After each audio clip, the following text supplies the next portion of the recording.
पहला गणतंत्र दिवस क्यों मनाया जाता है? गणतंत्र दिवस भारत के एक राष्ट्रीय अवकाश है जो भारत के संविधान को अपनाने की याद में मनाया जाता है।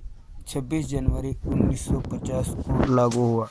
भारत का संविधान की प्रस्तावना का मूल पाठ।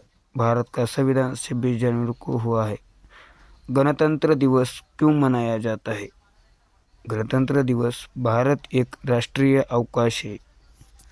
गणतंत्र दिवस समारोह राजधानी नई दिल्ली में राष्ट्रपति भवन के पास राजधानी हिले से कर्तव्य पथ के साथ इंडिया गेट के पीछे और ऐतिहासिक लाल किले तक आयोजित किया जाता है। गणतंत्र दिवस परेड 2024 की झांकी का विषय भारत लोकतंत्र की जानकारी करते हैं। जनवरी 2024 को भारत का 75वां गणतंत्र दिवस है। इस दिन भारत का संविधान लागू हुआ था। गणतंत्र दिवस रिपब्लिक डे के मौके पर राष्ट्रीय राजधानी